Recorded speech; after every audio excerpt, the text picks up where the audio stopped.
यहाँ पे जानवरों की कीमत है, लेकिन एससी एसटी ओबीसी मुसलमान भाइयों की कीमत इस देश में नहीं है। ये बात आप जान लीजिए। कोई बोलने वाला नहीं, कोई लड़ने वाला नहीं। डॉक्टर बाबा साहब अम्बेडकर का संविधान ये बताता है कि ये देश हमारा है, तुम्हारे बाप का ये देश नहीं। ये बात आप जान लीजिए। ये जो बातें करते हैं बड़ी बड़ी, ये नहीं बताएंगे कि इस देश में, देश की आजादी में किसका खून सबसे ज्यादा बहा। आपको अगर कपड़े पहनने का अधिकार किसी ने दिलाया तो डॉक्टर बाबा साहब भीमराव अंबेडकर ने दिलाया। आपको अगर कपड़े पहनने का अधिकार किसी ने दिलाया तो हमारे देश के एक शासक रहे टीपू सुल्तान ने दिलाया। आप ये बात जान लीजिए, इस चीज को कभी मत भूलिएगा। ये टीपू सुल्तान का नाम नहीं लेंगे मेरे साथियों। कहीं किसी को घड़ा छू लेने पे मार दिया जाता है, कहीं किसी से जबरदस्ती जय श्री राम के नारे लगवाए जाते हैं, कहीं किसी को मंदिर में घुसने से मार दिया जाता है। जो व्यक्ति आपके हाथ का छुआ पानी नहीं पी सकता तो संसद में जाके क्या आपकी लड़ाई को खाक लड़ेगा? ये बात आप जान लीजिए। असदुद्दीन ओवैसी साहब, आपने देखा होगा कि तमाम घटनाओं में, देश की तमाम घटनाओं में उनका तुरंत बयान आता है। हमारी बहन वर्तमान विधायक पल्लवी पटेल जी भी यहाँ पे नहीं है। मैं उनका नाम लेना चाहता हूं कि वो भी सदन के माध्यम से लगातार आप लोगों की लड़ाइयों को लड़ती। ऐसे लोगों का साथ देने की आपको जरूरत है। बाराबंकी से चल कर आए हुए बहुजन आर्मी के राष्ट्रीय अध्यक्ष बड़े भाई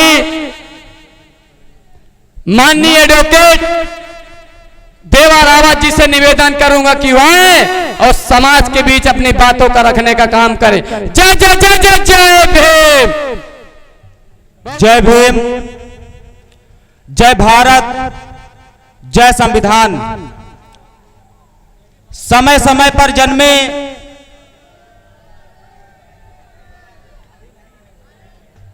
बहुजन समाज के सभी संतों, गुरुओं, महापुरुषों के चरणों में वंदन, अभिनंदन और नमन करते हुए मंच पर उपस्थित इसरार अहमद जी, राम सजीवन निर्मल पूर्व विधायक जी, कुरैश अहमद जाफरी जी, अब्दुल समद जी, मोहम्मद हिजबुल हसन जी, सुनीता गौतम जी, जनाब जिसन रहमानी जी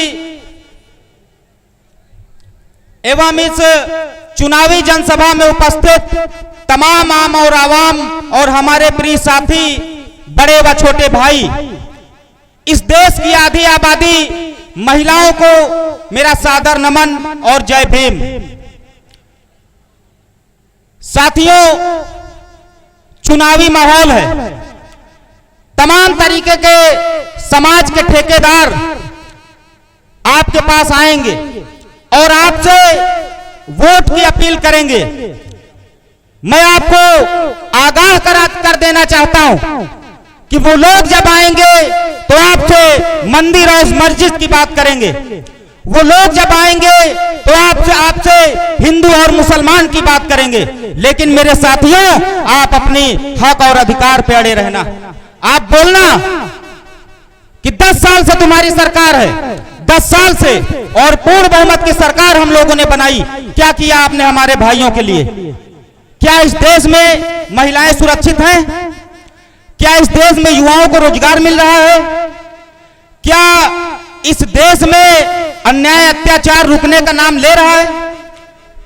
साथियों, मैं बहुजन आर्मी का एक छोटा सा कार्यकर्ता हूं और यह संगठन देश के 11 राज्यों में काम करता है।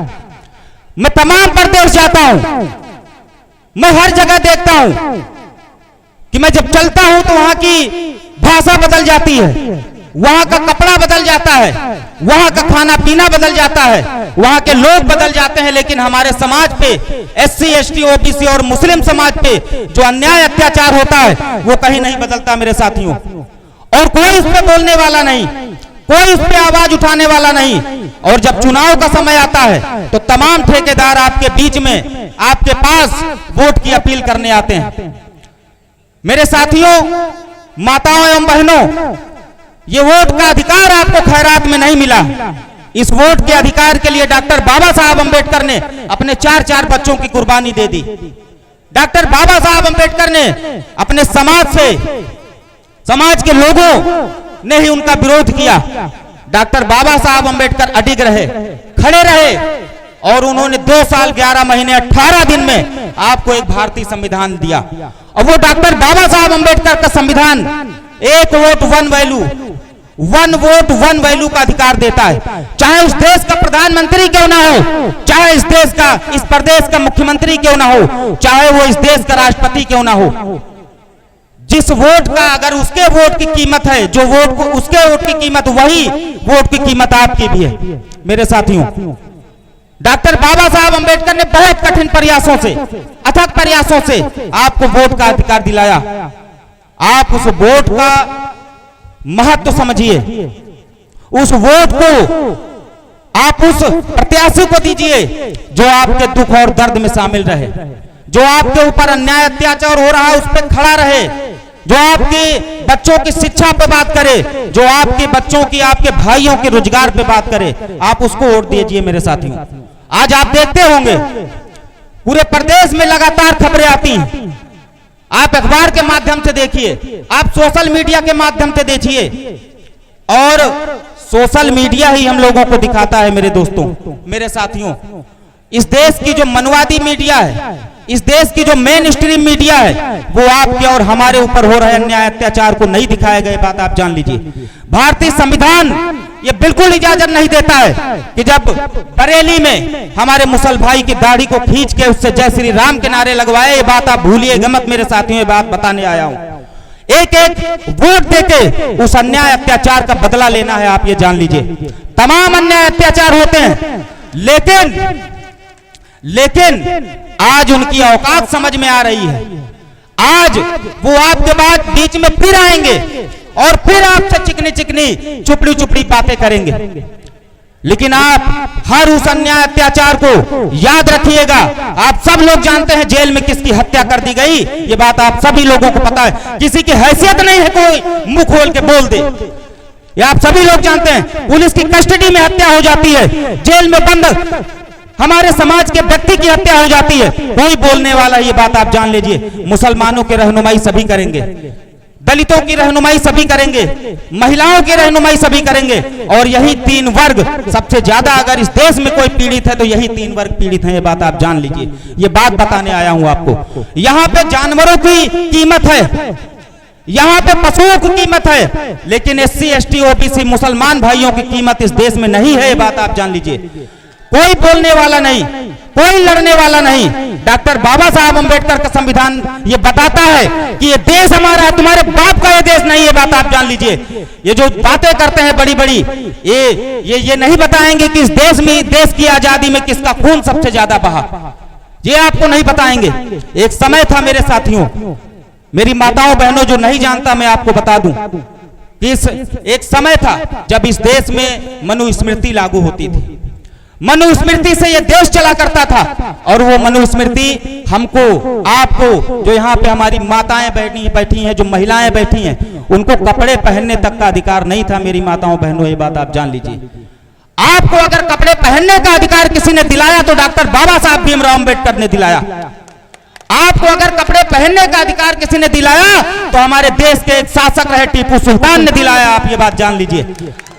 इस चीज को कभी मत भूलिएगा। ये टीपू सुल्तान का नाम नहीं लेंगे मेरे साथियों, ये खाली आपको उलझाएंगे मंदिर और मस्जिद में। क्या आप बताइए कि मैं बिल्कुल खुश हूं, बिल्कुल खुश हूं कि इस देश में मंदिर बना, और जब वहां पर मस्जिद बनेगी तो भी मैं बहुत अच्छे से मैं जानता हूं कि तब भी मेरा जो यही रहेगा। लेकिन आप मेरे साथियों ये बताइए कि मंदिर आपको रोजगार देता है? क्या मंदिर आपको खाने को दे जाता है? मैं किसी धर्म पे टिप्पणी नहीं करूंगा। डॉक्टर बाबा साहब अंबेडकर का संविधान आर्टिकल 24 ये आजादी देता है कि मैं मंदिर जाऊंगा या मस्जिद जाऊंगा, मैं चर्च जाऊंगा या गुरुद्वारा जाऊंगा, ये मेरी आजादी। जबरदस्ती ना आपको कोई चर्च ले जा सकता है, ना मंदिर ले जा सकता है। साथियों, जैसा कि मैं बता रहा था कि इस देश में जानवरों की संख्या भी है, जानवरों का सम्मान भी है। जो व्यक्ति जानवर पालता है उसका भी सम्मान करता है, उसकी भी इज्जत करता है, उसकी रखवाली करता है। लेकिन हमारे देश के कुछ नेता ऐसे हैं कि लगातार आप लोग वीडियो के माध्यम से देखते होंगे, कहीं मुसलमान भाइयों को पीटा जा रहा है, कहीं हमारे दलित भाइयों को पीटा जा रहा है, कहीं हमारी मुस्लिम भाइयों को पीटा जा रहा है। तमाम ऐसी घटनाएं आप लोग देखते होंगे। ये बात करते हैं मंगलसूत्र, ये कहते हैं कि मंगलसूत्र आपका छिन जाएगा। आप ये बताइए, मैं आप लोगों से जवाब चाहता हूं कि मंगलसूत्र ज्यादा जरूरी है कि कपड़े ज्यादा जरूरी हैं? आप बताइए। एक घटना आपने देखी होगी कि एक महिला को निर्वस्त्र करके उसको दौड़ाया गया और यहाँ के नेताओं के मुंह से एक शब्द नहीं निकला। ये बात आप जान लीजिए। ये सारी चीजें मैं बताने आया हूं। यहां पर हमारे नेता अभी आए नहीं, आने वाले हैं, असदुद्दीन ओवैसी साहब, आपने देखा होगा कि तमाम घटनाओं में, देश की तमाम घटनाओं में उनका तुरंत बयान आता है। हमारी बहन वर्तमान विधायक पल्लवी पटेल जी भी यहाँ पे नहीं है, मैं उनका नाम लेना चाहता हूं कि वो भी सदन के माध्यम से लगातार आप लोगों की लड़ाइयों को लड़ती। ऐसे लोगों का साथ देने की आपको जरूरत है। जब आप वोट का इस्तेमाल सोच समझ के करोगे, जब वोट का इस्तेमाल आप अपने समाज के व्यक्ति को दोगे, तो आपके लिए कानून बनेंगे, तो आपके ऊपर हो रहे अन्याय अत्याचार पे कानून बनाए जाएंगे, उनको रोका जाएगा, आपके बच्चों की शिक्षा पे काम होगा, आपकी रोजगार पे काम होगा। और वो तमाम, आज भी हमारा समाज, ये कहने में मुझे कोई संकोच नहीं है कि आज भी हमारे समाज में 80% लोग झोपड़ियों में रहते हैं। बात आप जान लीजिए। रहते कि नहीं रहते बताइए।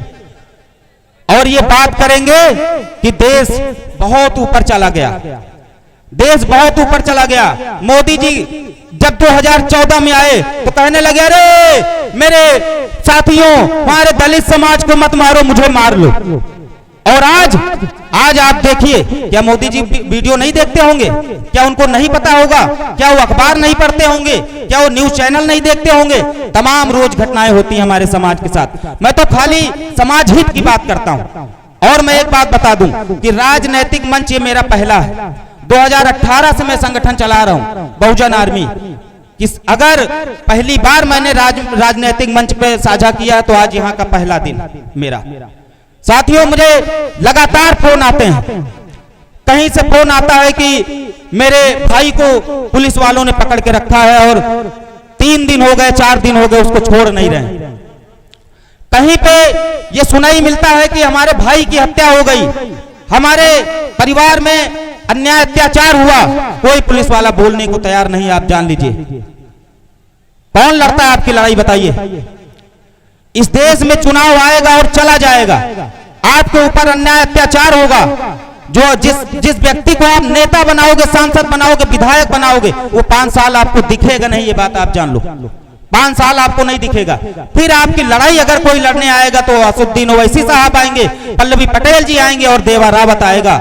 और यहाँ पे मंच पर खड़े हुए वो तमाम यंगस्टर साथी, चाहे वो मनीष राणा हो, प्रसंग कोरी हो, सुनील भाई हो, वो तमाम लोग आपकी लड़ाइयों को लड़ने का काम करेंगे। साथियों, ये चुनाव का समय है। आपको ये जरूर पता होना चाहिए कि आपका एक वोट ये तय करेगा कि आपके बच्चों को शिक्षा मिलेगी कि नहीं मिलेगी। आपका एक वोट ये तय करेगा कि आपके बच्चों की फीस माफ होगी या नहीं होगी। आपका एक वोट तय करेगा कि आपके जिले में स्कूल बनेगा कि नहीं बनेगा। आपका एक वोट तय करेगा कि आपके जिले में अस्पताल बनेगा कि नहीं बनेगा। आपका एक वोट तय करेगा कि आपके गांव की, आपके कस्बे की रोड बनेगी कि नहीं बनेगी। तो ये वोट की कीमत बहुत बड़ी है साथियों, माताओं बहनों। और इस वोट को आप बिल्कुल कहीं फर्जी तरीके से मत डालिए। मैं एक कहानी आपके सामने शेयर करूंगा। आप ये मत सोचिए कि मैं अकेला हूं, कुछ नहीं कर सकता, मैं अकेला सरकार नहीं बदल सकता। मैं आपके समक्ष एक कहानी शेयर करता हूं। एक जंगल था और उस जंगल में एक दिन आग लग गई और उस जंगल में तमाम तरीके के जीव जंतु, पशु पक्षी हुआ करते थे। और जब उस जंगल में आग लगी तो एक छोटी सी गौरैया थी। वो बार बार जाती और अपनी चोंच में पानी भरती और उस आग पे डालती, फिर जाती, फिर अपनी चोंच में पानी भरती, फिर उस आग पे डालती। तो वहां पे जो बड़े बड़े जीव जंतु थे, पशु पक्षी थे, वो उस गौरैया को देख के हंस रहे थे। वो कहे कि तुम नादान हो, तुम्हारे बुझाने से आग नहीं बुझने वाली है। तो उस गौरैया ने बहुत ही अच्छा जवाब दिया उन सभी जानवरों को। उसने कहा कि मुझे पता है कि मेरे बुझाने से आग नहीं बुझेगी, लेकिन कल जब इस आग का इतिहास लिखा जाएगा तो मेरा नाम आग बुझाने वालों में लिखा जाएगा और तुम सबका नाम तमाशा देखने वालों में लिखा जाएगा। ये बात आप जान लीजिए। तो यहाँ पे मौजूद हर वो व्यक्ति सरकार को बना सकता है और गिरा सकता है, आप जान लीजिए। साथियों, और एक बात आप जान लीजिए कि आप ये मत समझिए कि अन्याय अत्याचार तो हो रहा है लेकिन मेरे ऊपर तो नहीं हो रहा, हमारे बगल वाले घर पे हो रहा है, हमारे गांव के बगल वाले गांव में हो रहा है, हमारे शहर के बगल वाले शहर में हो रहा है, या दूसरे प्रदेश में हो रहा है। तो मैं आपको बता दूं कि जलते घर को देखने वालों, फूस का छप्पर आपका है, आग के पीछे तेज हवा है, आगे मुकद्दर आपका है। उसकी कत्ल पे मैं भी चुप था, मेरा नंबर अब आया, मेरी कत्ल पे तुम भी चुप हो, अगला नंबर आपका है। ये बात आप जान लेना। तो आपको बोलना पड़ेगा, आपको लड़ना पड़ेगा, मुट्ठी बांध के। SC ST OBC मुस्लिम समाज इस देश की दशा और दिशा को बदलने का काम करेगा। ये बात आप जान लेना। हम लोग कमजोर नहीं हैं, हम लोगों को कमजोर खाली कहा जाता है। हम लोगों के पास हुनर है, हम लोग मेहनत कश लोग हैं, कमेरा वर्ग के लोग हैं। हम लोग मेहनत करते हैं। हमारे समाज के लोग आज भी शिविरों में मर जाते हैं, हमारे समाज के लोग आज भी बड़ी बड़ी बिल्डिंगों को बनाते हैं, हमारे समाज के लोग आज भी सड़कें बनाते हैं, मकान बनाते हैं, हवेली बनाते हैं। लेकिन उनको क्या मिलता है?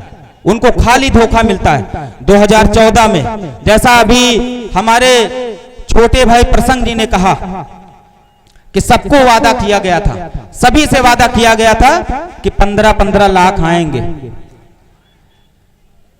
किसके खाते में 15 लाख आए? जरा हाथ उठाइए, हाथ उठाइए जिसके खाते में 15 लाख आए हों। और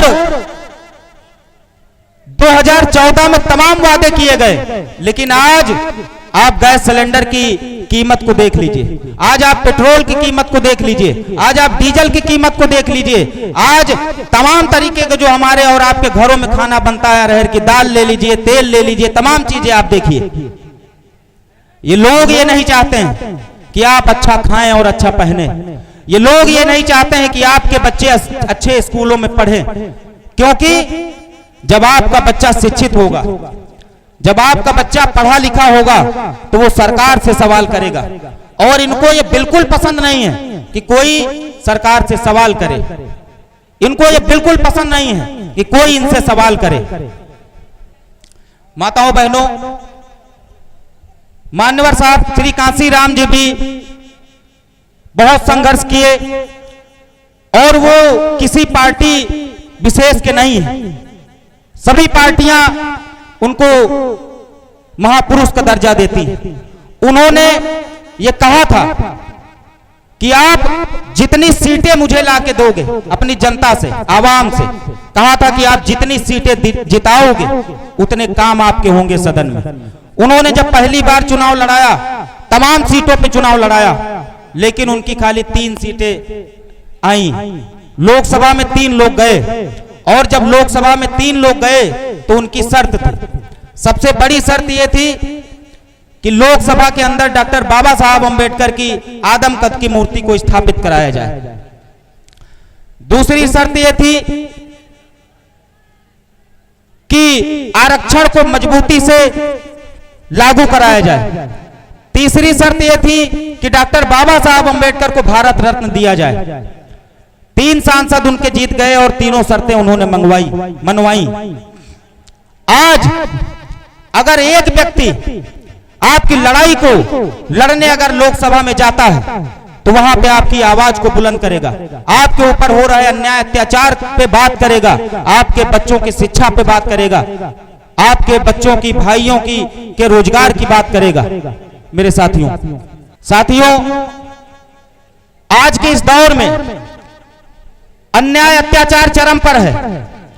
तमाम प्रदेश में आप देख लीजिए, चाहे वो राजस्थान हो, चाहे एमपी हो, चाहे हरियाणा हो, चाहे गुजरात हो, चाहे झारखंड हो, चाहे बिहार हो, SC ST OBC समाज के साथ लगातार अन्याय अत्याचार बढ़ता है। कहीं किसी को घड़ा छू लेने पे मार दिया जाता है, कहीं किसी से जबरदस्ती जय श्री राम के नारे लगवाए जाते हैं, कहीं किसी को मंदिर में घुसने से मार दिया जाता है। जो व्यक्ति आपके हाथ का छुआ पानी नहीं पी सकता, तो संसद में जाके क्या आपकी लड़ाई को खाक लड़ेगा? ये बात आप जान लीजिए। वो व्यक्ति आपकी लड़ाई को लड़ने वाला नहीं। सोचना आपको है कि इस वोट का जो प्रयोग है वो कहां आपको करना है। हमारा छोटा भाई श्री नरेंद्र कुमार सरोज आपके बीच में है। हर आपके दुख और सुख में वो कंधे से कंधा मिला के चलता है। वर्तमान में जिला पंचायत सदस्य है। चुनाव निशान लिफाफा है। ईवीएम की 4 नंबर पे ईवीएम का बटन होगा, उस पे चुनाव निशान लिफाफा होगा। क्या चुनाव निशान होगा? एक सुर में एक बार बोल दीजिए, लिफाफा। चुनाव निशान लिफाफा होगा। और एक बात बता दूं कि वहां पे आप चुनाव निशान नहीं ले जा सकते, लेकिन मोदी जी ने जो आधार कार्ड दिया है उसको जब आप पलटेंगे तो लिफाफा उसमें छपा होता है। आप अगर चुनाव भूल भी जाएं तो जो आधार कार्ड आप लोग आधार कार्ड जरूर ले जाएं साथ में, मेरी माताओं बहनों। अगर आप चुनाव निशान भूल जाएं तो उसको तुरंत पलट के देखिए, उस पे लिफाफा छपा होगा, उसी पे मोहर मार दीजिएगा, उसी पे बटन दबा दीजिएगा। एक बटन ये तय करेगा कि आपको आपके बच्चों को शिक्षा मिलेगी कि नहीं मिलेगी। वही बटन आपको तय करेगा कि आपके भाइयों को रोजगार मिलेगा कि नहीं मिलेगा। वही बटन ये तय करेगा कि आपके ऊपर हो रहे अन्याय रुकेंगे या नहीं रुकेंगे। साथियों, देखिए समय की कमी है। वक्ता भी हमसे सीनियर बैठे हैं जिनसे मैं सीखने भी आया हूं। मैं उनको भी समय देना चाहता हूं। और हमारे जो मुख्य अतिथि जी हैं असदुद्दीन ओवैसी साहब, वो भी अभी सूचना मिली है कि आ रहे हैं। और बहुत बहुत धन्यवाद। जय भीम, जय भारत, जय संविधान, हमारी एकता जिंदाबाद।